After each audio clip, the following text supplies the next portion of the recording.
Pushkin. If your finance team spends more time finding data than using it, if there's one entity here and one there and one here and one there, if scaling your business feels like starting over, you need the Intuit ERP. Intuit Enterprise Suite is the AI-native ERP solution that's powerful, painless, and proven. Learn more at intuit.com/ERP.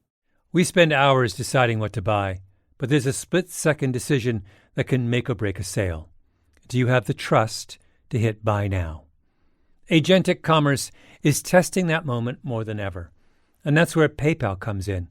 With 25 years of checkouts, 400 million consumer accounts globally, and the benefit of purchase and seller protection, all of which make sure wherever a purchase starts, it ends with trust. Built for payments, growth, and agentic. PayPal Open, built for all business. Visit paypalopen.com. Purchase and seller protections on eligible transactions only. Terms apply. See paypal.com/risk-management for details. Liberty was never just a word. It has guided every American endeavor for the past 250 years. And now it takes form in a new way. The 2026 Semi-Quincentennial Coin and Medal Program from the United States Mint celebrates the founding ideals that have long shaped our coinage.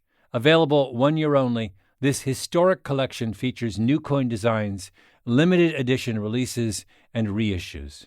Shop new official coins at usmint.gov/semiq. That's usmint.gov/SEMIQ.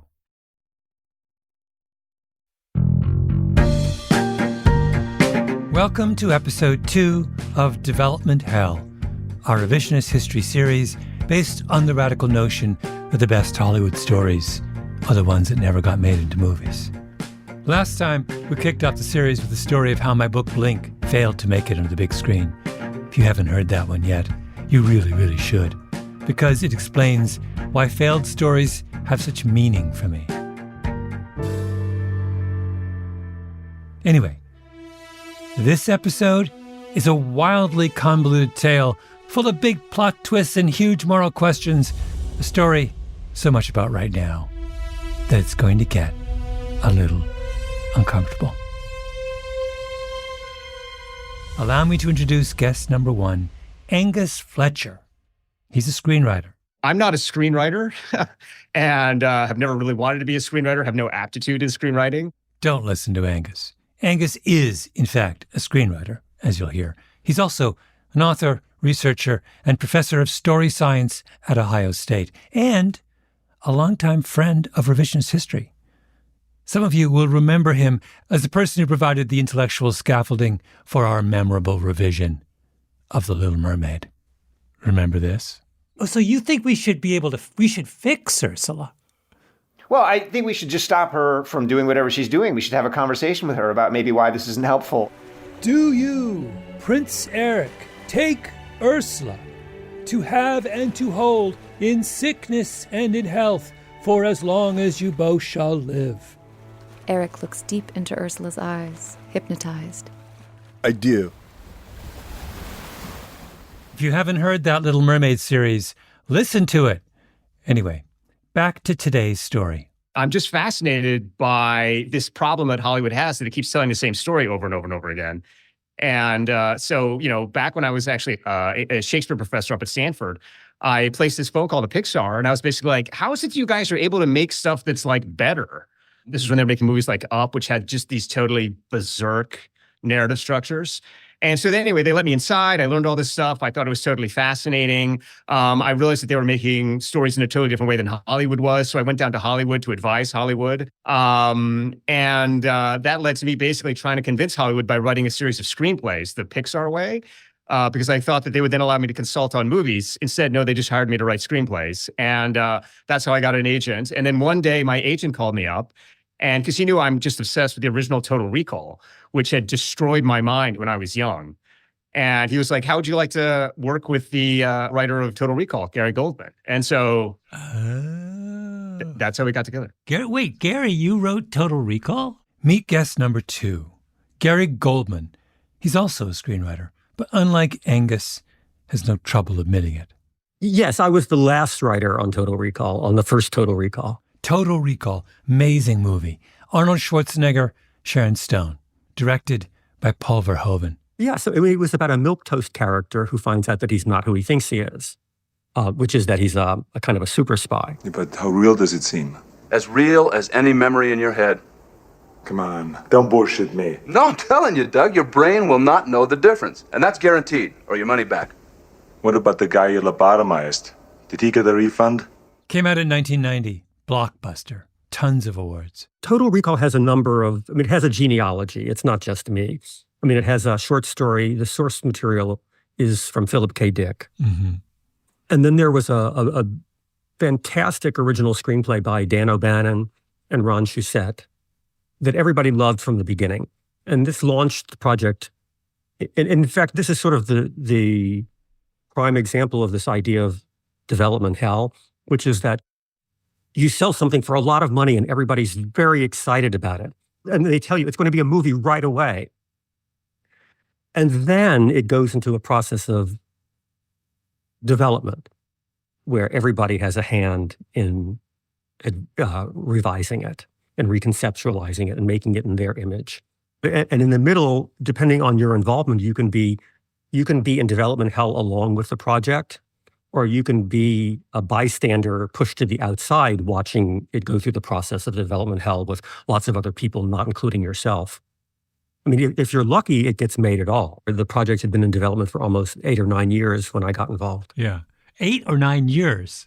Yes. So if you go back to the original screenplay, do you think that's a better movie than the final screenplay? No, not in my case. So you're saying development hell is a bad thing, except in the case where I'm involved and can fix things, which, by the way, a legitimate position that I would. Right. I'm totally open to agreeing with that. When I was starting out, I read the original Total Recall screenplay as a junior executive for a producer who was considering making it and acquiring it. And basically the problem that most people felt was that it fell apart in the third act. So, and this, apparently it fell apart so disastrously that even though it had many different stars and directors attached and people always wanted to make it, it didn't cross the finish line. And by the time it got to me, it was 8 or 9 years later. It had been in pre-production with Bruce Beresford and Patrick Swayze and the producer Dino De Laurentiis in Australia. And in fact, Bruce Beresford asked me to come over and do a rewrite on it. And I said I couldn't because I was working with Paul Verhoeven on another project. But Dino went bankrupt. Arnold Schwarzenegger had always loved the project and had been watching it. He went to the owners of the Coralco studio that had done the Rambo movies. And he said, I want to do this. And they bought it from Dino De Laurentiis out of bankruptcy for a humongous amount of money. And with the idea that Arnold was attached, Arnold wanted to work with Paul Verhoeven because Paul had just done RoboCop. I was working with Paul Verhoeven on a movie called about out-of-body travel. And Paul said he didn't think it was ready to shoot and that he was going to leave our project and go do another project, and he was apologizing to me for that. I said, what's the other project? And he said, Total Recall. I said, well, that's really funny, Paul, because I turned down the chance to rewrite Total Recall because I was working with you. And he said, well, what did you think about it? And I told him my take. And he said, well, that's pretty much how I see it too. Let me see if I can get you the job to rewrite it. Gary, I'm worried. We want to talk about this other project, but now I'm thinking we can come back to Total Recall, or is this all leading up to the other project? Well, they're connected. Yeah. So what's the connection? The connection is, I would say, Philip K. Dick. Philip K. Dick, sci-fi master. To name just a few other Philip K. Dick film adaptations, Blade Runner, Minority Report, A Scanner Darkly. Philip K. Dick is probably the most important sci-fi writer ever, or at least of the last 100 years. After working on Minority Report, Gary was becoming a bit of a Philip K. Dick specialist, which is not a bad thing to be in a town that loves sci-fi adaptations. When we get back, Gary and Angus go to work on adapting another of his stories.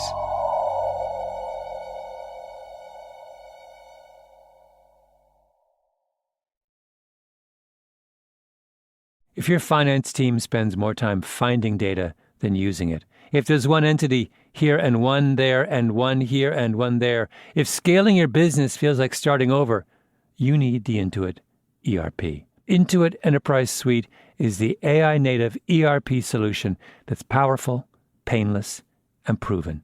Learn more at intuit.com/ERP. Liberty was never just a word. It has guided every American endeavor for the past 250 years. And now it takes form in a new way. The 2026 Semi-Quincentennial Coin and Medal Program from the United States Mint celebrates the founding ideals that have long shaped our coinage. Available 1 year only, this historic collection features new coin designs, limited edition releases, and reissues. Shop new official coins at usmint.gov/semiq. That's usmint.gov/SEMIQ. We spend hours researching products online and deciding what to buy, but there's a split-second decision that can make or break a sale. Do you have the trust to hit the Buy Now button? The way we discover and compare things is evolving, happening faster and influenced by new forms of intelligent advice. But the underlying trust question doesn't go away. If anything, it's more important than ever. That's where PayPal comes in. For more than 25 years, they've been a trusted way to pay. And now PayPal can make the agentic era of commerce work for merchants, letting them maintain control of their brand, their customer relationships. So even as the way we shop changes, the moment that matters most still feels familiar and deeply dependable. Built for payments, growth, and agentic. PayPal Open, built for all business. Visit paypalopen.com to get started.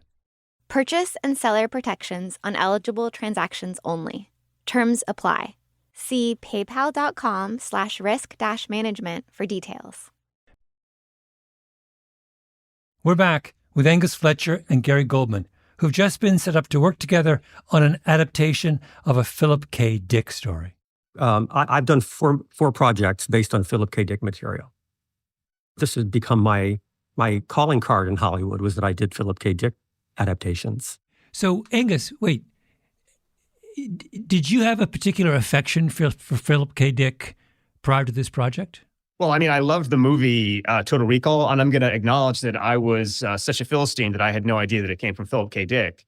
And what happened was, the moment I got the call from my agent, I then went and read all of Philip K. Dick, and it's surreal. I mean, he sort of went from science fiction into religion.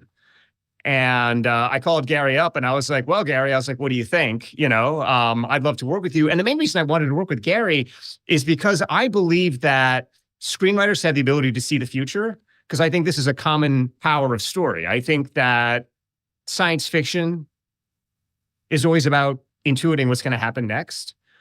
And so I said to Gary, Gary, what do you think the future is? And he said, Angus, read this story, Variable Man. And the premise of Variable Man is very simple. It's basically just about a future in which there are these computers who use statistics to predict everything that's going to happen.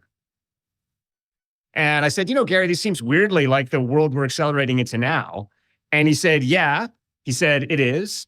And he said, and I have a premise for a story that I'd like to pitch to you that I think will kind of be as big, if not bigger, than Total Recall. And that's where we got started, was with his pitch to me. And So the Variable Man story was written when? Oh, I don't know, about 1950 probably. Oh, I see. Oh, so imagining in 1950 a world in which computers predict everything is kind of great if you're in the 20s. When did you guys work together on this project? What was the early 2000s? Early 2000s. So you have, and so were you being faithful to the Philip K. Dick short story, or were you changing it in useful ways? We were changing it in useful ways. And there are a couple of big things. So first of all, Gary's pitch to me was, he was like, imagine a future in which computers don't just predict things like they do in the Philip K. Dick story, which is who wins this war. But he says, imagine that they're able to predict exactly what food you'd like to eat right now. And then he said, and then imagine that they're able to predict a gift that you could give to your best friend for their birthday. And that gift is so good that your friend not only loves it, but it seems perfectly like it came from you. And then he said, imagine the computers can pick your soulmate. Imagine the computers can pick the person that you love so totally and so absolutely that you know that this computer knows you better than yourself. And I said, all right. And then he said, and now imagine after you've given yourself up totally to these computers, you wake up one morning and they say to you, in 24 hours, the world is going to end because humanity is going to destroy itself. And I've crunched all the variables and there's no opportunity for you to do anything. That's the starting point for the story. Oh my God. So wait, how far have we traveled? We've traveled quite significantly from Philip K. Dick at this point. He was just imagining a world where there were these computers that were predicting the outcome of a war, and the computers run across a problem. That's basically the plot. Well, right? The title, Variable Man. Because the other thing that Philip K. Dick did, which he intuited, I think, at a moment of genius, was what would happen if you put a person who the computers had no information on into the middle of the statistical world. So these are all these computers that are able to see the future because they have all the data, but there's one person who they have no data on. Yeah. And so the starting point for the screenplay that Gary and I did was humanity goes, oh my goodness, we're going to die tomorrow. Our only option is to bring in someone who the computer has no data on, the variable man, the person who is unpredictable, unknown. And so just like in the original Philip K. Dick story, we reach back into time, back into history before the computers and pluck this person into the present. And that's basically the beginning of the screenplay, is when the variable man arrives in this world where everything has been planned, everything has been predetermined, the computers know everything, we're all going to die. Yeah. Now, the, wait, there's so many wonderful, Gary, tell me a little bit about your thought process in moving from the original Philip K. Dick notion to the one that Angus just described. Tell me about the leaps that you made there and why you made them. All right. So I suppose I was very interested in AI. You know, everyone's thinking about it now, but it wasn't brand new. And I saw this idea that of the computer that can predict everything, and that you have to give up control to the computer because it's working so fast. And I wanted to sort of imagine this sort of trajectory of going from where we are now to the point where the computer is in total control. Mm-hmm. And I was really, and I remain concerned about this question of decision making. And how do we make decisions? And if the computer can make better decisions than we do, then what is the role of free will? And if you spend a whole life just simply doing what the computer tells you to do, what is identity? So I wanted to put this hero who comes from the past and who still is accustomed to having free will, and his power is to have free will, and to put him in the situation where whenever he listens to the computer, everything goes right, and whenever he trusts his own judgment, it's wrong. Oh, wait. So the AI is smart enough to realize that the only way to save the world is to bring someone in from outside AI. Yeah. Oh, the AI has a little bit of self-knowledge and humility in your world. Oh, yeah, that was one of our best things. We created this wonderful AI, a wonderful character called, we named him Plato. And he's sort of somewhere between a butler and God. Yeah. This is getting better and better. I was going to chime in there and just say that basically in this society, there are a few people that have tuned out and they're like, I'm not going to listen to this computer. What does this computer know? And their lives are horrible and all their decisions are bad. And they decide to choose their own soulmates and they have horrible marriages. And then everyone who listens to exactly what the computer says has this Instagram life where they are actually so happy and their kids are so perfect and everything is so amazing. And so, Cole comes into this world, our hero comes into this world, and he, of course, finds it appalling, and as appalling as we would find it. And he's determined to ignore Plato. He's determined to ignore the AI that has brought him into the future to save humanity from itself. So this is another kind of unfolding paradox, is humanity doesn't want to save itself if it means listening to the computers on how to save itself. Wait, I have so many questions. First of all, tell me a little bit about, our variable man is called, as in the Philip K. Dick story, your variable man is called Cole. Tell me about your Cole, and where does he come from? What's his personality like? Why is he so capable of standing up to AI, even if AI has all these demonstrable advantages? So basically, he's just a classic action hero. The idea is he embodies kind of our cowboy American trust in our guts. And so the opening sequence, he's sent in to stop this hacker who's been creating chaos across the world, who's been sort of, getting into all these top secret facilities and creating chaos. We think he's going to launch World War III, whatever. And so Cole goes in and he's being sort of instructed what to do. And we already had these computers at this time that are sort of running the percentages and telling him, do this, do this, do this, do this other thing. And he's listening to the computers. He's breaking in. He finally gets to the heart of the lair where this hacker is, and he kicks down the door and he points his gun, and then the hacker turns around and it's a child.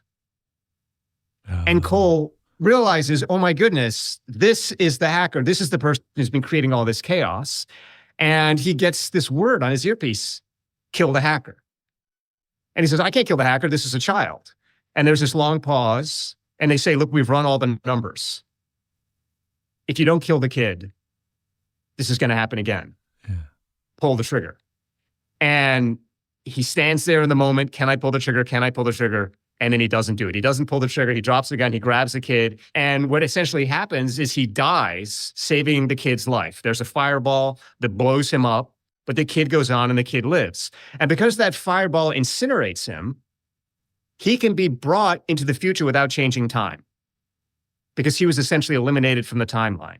So if you reach into the exact moment just before he dies and pull him into the future, time isn't changed. And so he's the perfect person to bring back, because he has demonstrated the ability to say no to the computers, and also because taking him doesn't change time. Oh, I see. So in when we meet Cole, he's part of the present. He's just a guy who's standing up to the tyranny of AI. He's an action hero whose AI has been corrupted by this hacker. He's brought in to solve the problem. He fails as an incident. How much time passes between that initial encounter with the hacker and then when our story's taking place? Well, this is part of the twist, because when you get into the future, you think that an enormous amount of time has passed, because the future is radically different from when Cole disappeared. And it's so different that he can't believe it. But we start to learn that actually a very small amount of time, much more less time than you might suspect, has passed between when he died and when he was brought back, because these computers, as Gary was saying, have accelerated human decision-making to the point that our society has started to run on this utopia cycle. And everything is just going much faster and much better than anyone could have imagined in our time. And it's because of this great genius who was the kid. The kid is the thing that made the difference. Because he didn't kill him, because Cole didn't kill him, he survived, and he became the great genius that ushered us into this accelerated utopia. Now, one thing I don't understand, if we are in accelerated utopia, why do we need saving? Why would utopia have a kind of expiry date? Isn't the definition of utopia that it keeps going in perpetuity? Well, I mean, so this is part of the great riddle at the beginning of the story, is why is it exactly that we're going to die? What could possibly go wrong? Everything seems like it's perfect. What is going to destroy the world? Well, nobody is able to identify exactly at the beginning of the movie what's going to go on. All they know is that the computers are quite insistent that it's going to happen in the next 24 hours. And what happens over the middle parts of the screenplay is various different alternatives start to emerge. We start to see all of these different moving pieces, and we start to realize, oh, sure, it's a utopia, but there's still humans in it, and there's still other things going on. And I don't know how many of the twists you want me to ruin, Malcolm, but one of the things that starts to become a question that haunts the hero is he the one who's going to destroy the world? Is what the computers saw that he would get brought back, and that by not listening to the computers, he was going to be the one that blows everything up? You know what this is, if I might reduce your whole premise to a axiom. This is the cinematic version of the famous adage in the land of the blind, the one-eyed man is king, right? Yeah. Your Cole is your one-eyed man who is asked to be king, right? And what you're describing just there is he knows he only has one eye, right? He's wrestling with the fact that he can't see it all. It's sort of beautiful. Let me give you a little recap of where we are. There's a perfect utopia where AI runs everything. People do what computers tell them to do and are better for it. For reasons we don't quite understand yet, this utopia is in danger. In order to save it, the AI, named Plato, no less, brings back to life a guy who defied its commands in the past. After the break, Gary and Angus try to get the movie made.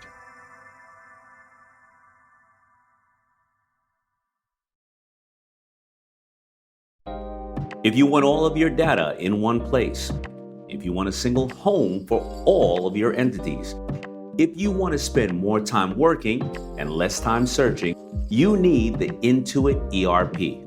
I know because I'm Damon John, and I run my growing business on Intuit Enterprise Suite, the AI native ERP that's powerful, painless, and proven. Learn more at intuit.com/ERP. Liberty was never just a word. It has guided every American endeavor for the past 250 years.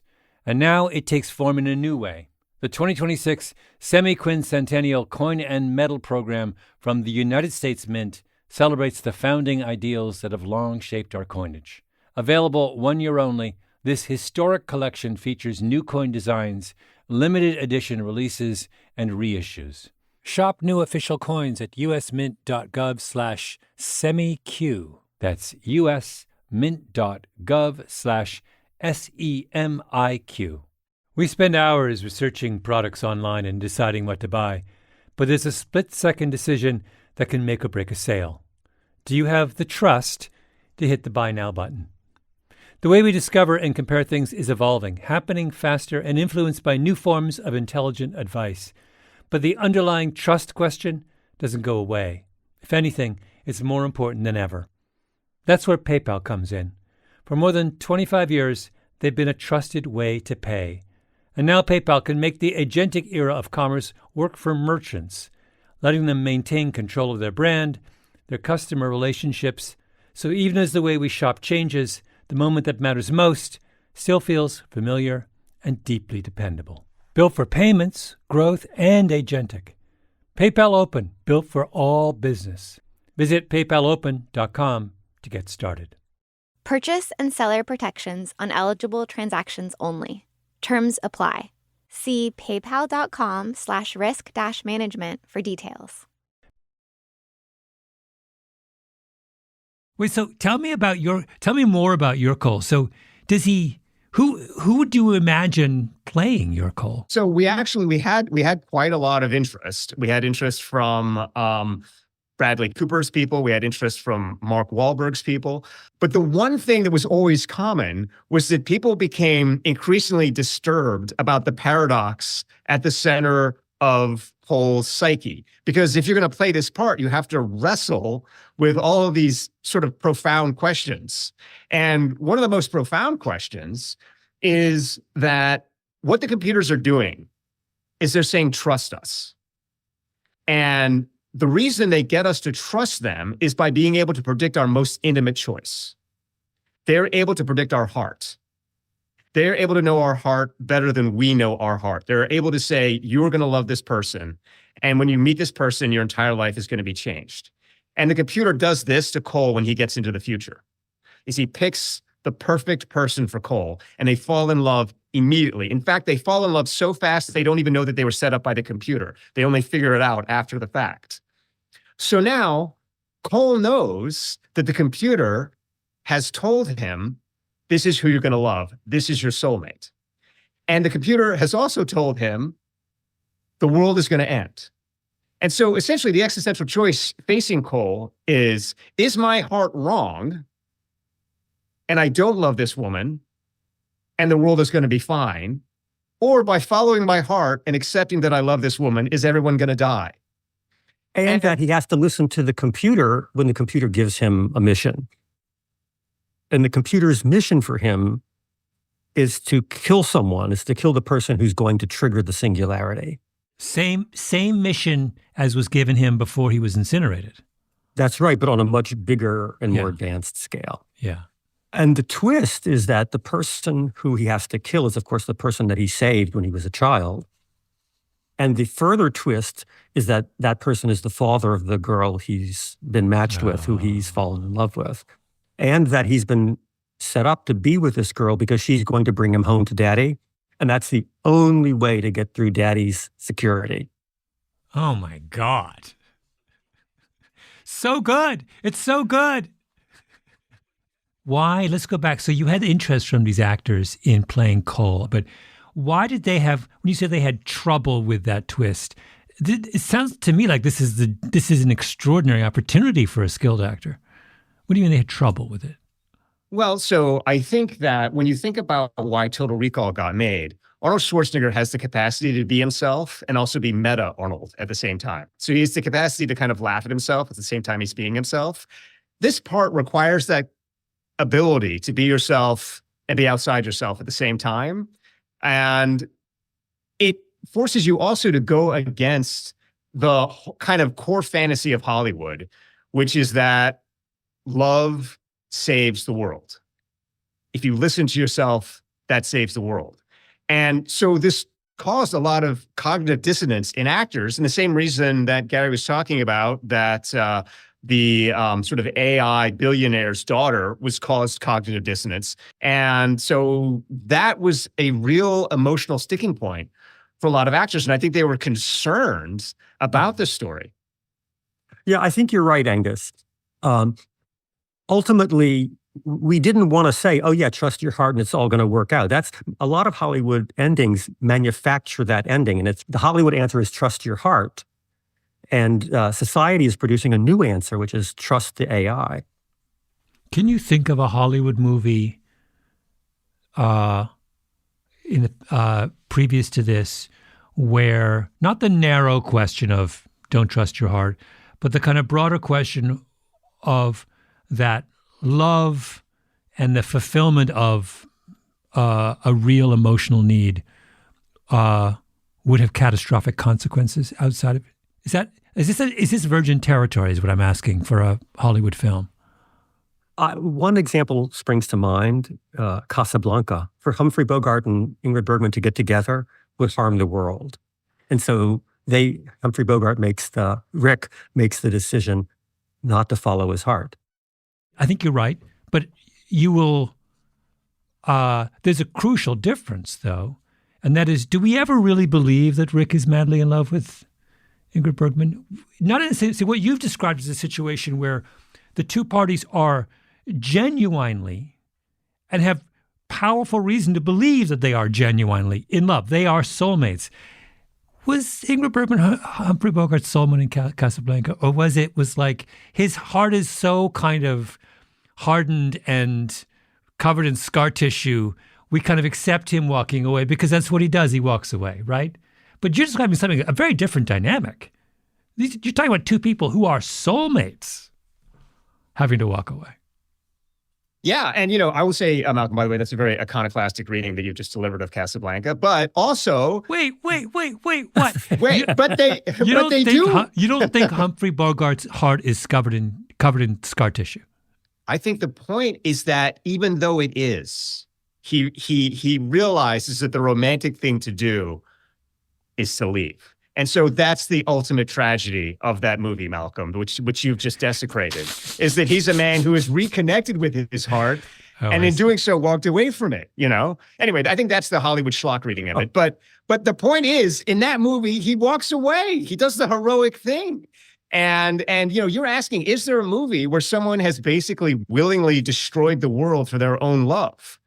Has someone willingly made that choice, that one did happen in The English Patient. Oh, tell me.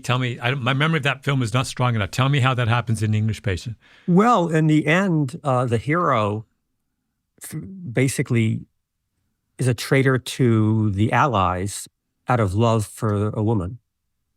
Okay. And usually Hollywood doesn't put the hero in that position. That's, in other words, they don't decide to, what they will either do is say, there's a greater good here. In a lot of English movies, even Brief Encounter, people say, I'm in love, but I'm going to do this, I'm going to stay with my wife and kids. Yeah. So well, there is this English, duty. Annoying kind of aristocratic English notion of, remember in Tale of Two Cities, at the end, it's a far, far better thing than I've ever done, blah, blah, blah, blah. They love playing that role. They never play it in real life, but they love playing it in literature. They're like, are you kidding me? In real life? He's not doing that. But but wait, I'm not satisfied. So it doesn't, am I wrong? Why does it seem to me like you have described in this movie a much more complicated and interesting and sort of problematic narrative scenario that exists in, say, Casablanca? Bradley Cooper's not having a problem doing a remake of Casablanca. He's fine with that. But he clearly had a problem with this. So you describe to me in your words, I can see how they're analogous, but it's not perfect. Why is it not perfect? I don't think it's perfect at all. By the way, I do want to get on record as saying that you've also desecrated Charles Dickens, who's another totemic figure of English literature.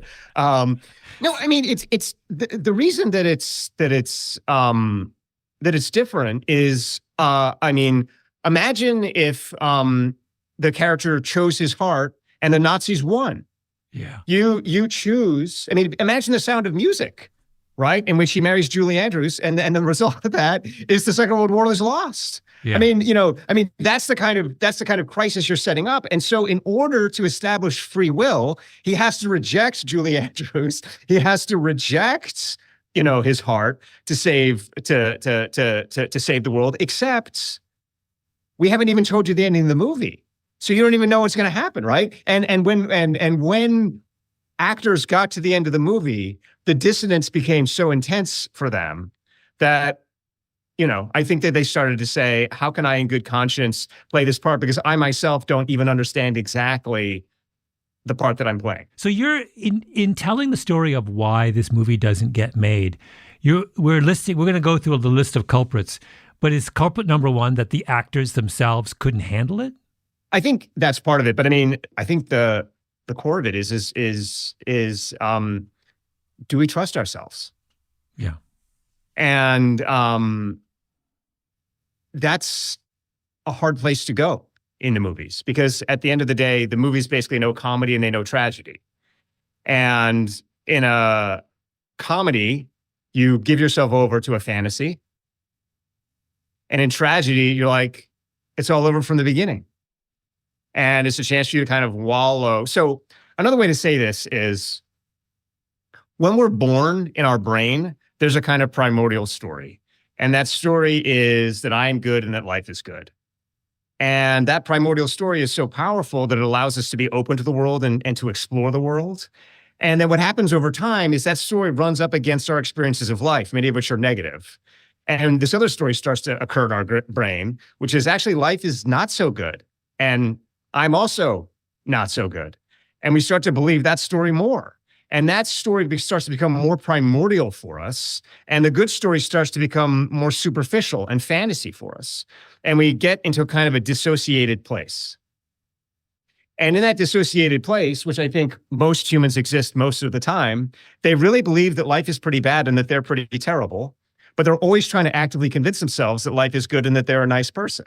And this is a product of, mindfulness, positive thinking, all of these things which kind of infest our society now. Mm-hmm. And when people go to the movies, they want to indulge either the fantasy life of, no, I'm a good person and everything works out, or they want to wallow in this negative space of, no, you know what? This is a safe space for me to admit that everything's terrible and I'm a horrible human being. And that's why we have like the Dark Knights and, Christopher Nolan and all this kind of stuff, kind of like the dark, sludgy stuff. And this movie is constantly forcing you back and forth across the threshold. Mm-hmm. This movie is not allowing you to say, you know what? Yes, everything is bad. Life is awful. Nor is it saying there's a kind of simple, easy answer here. it's pushing you back and forth to kind of reconfront. And can you keep going? And at the bottom of the movie is this idea that only intelligence is going to solve things. Not emotion, not wishing, not wanting, but being smart. And are you, the audience, smart enough to solve this problem? Because if you, the audience, are not smart enough to solve this problem, the computers are going to solve it for you.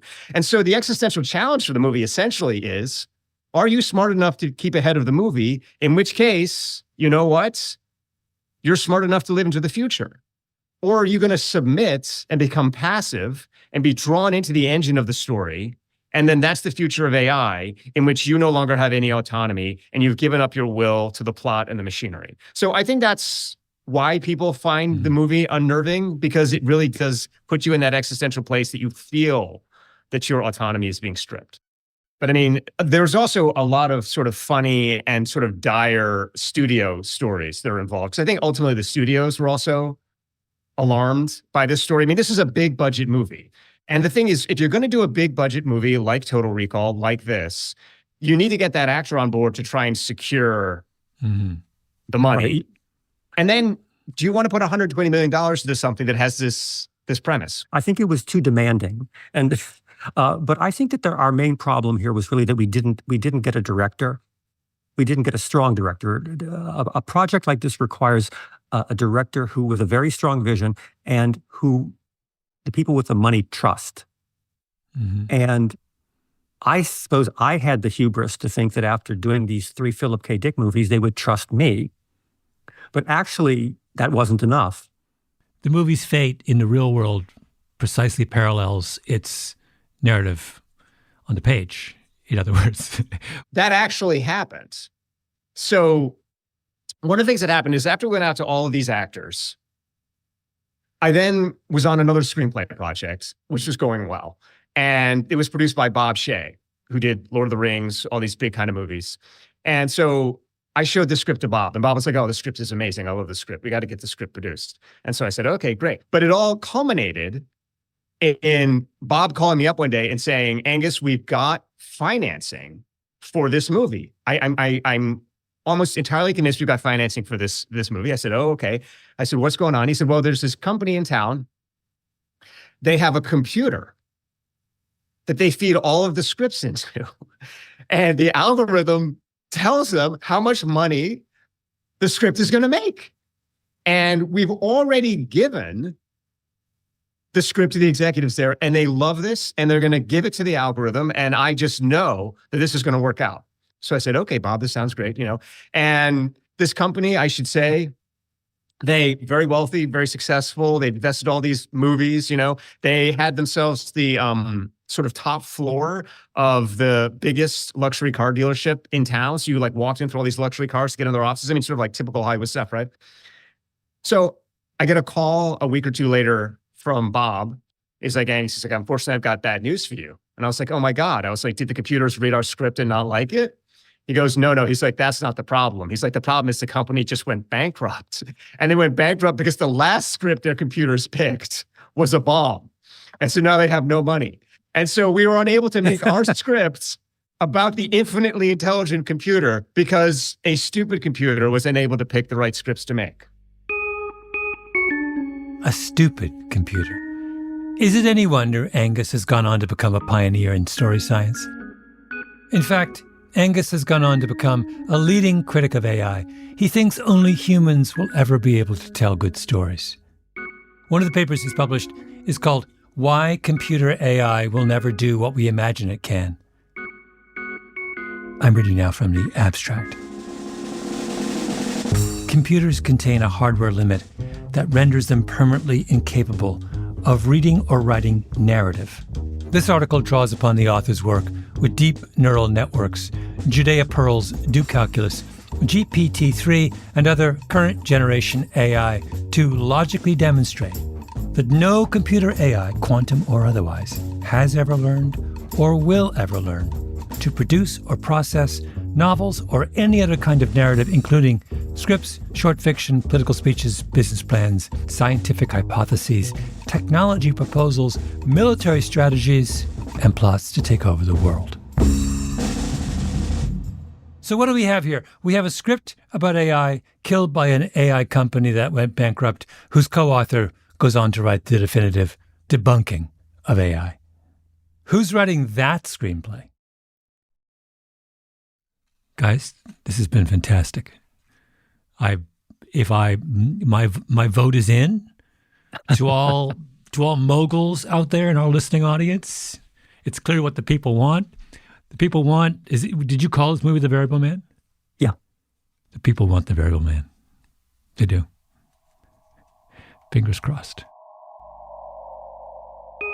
Next week, we'll be back with another story from the depths of development hell.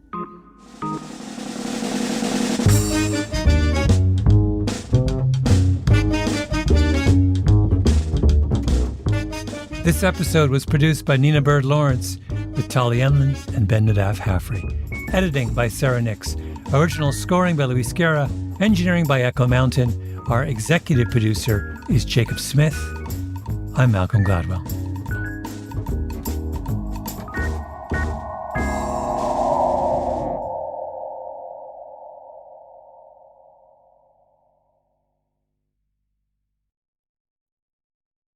Liberty was never just a word.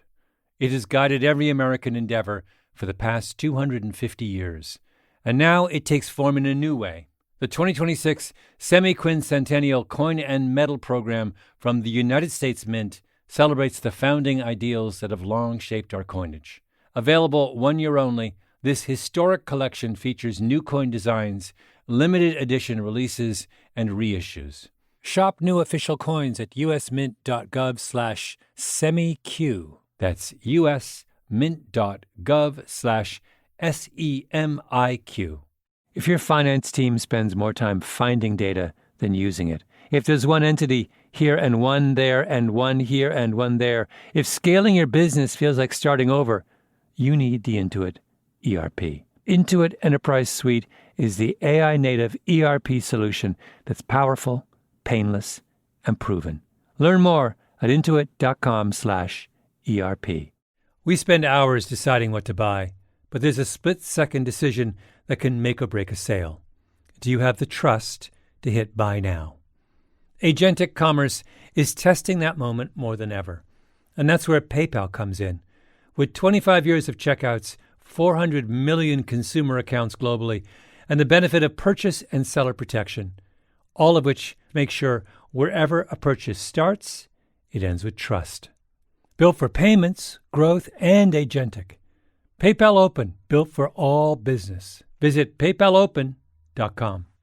Purchase and seller protections on eligible transactions only. Terms apply. See paypal.com/risk-management for details.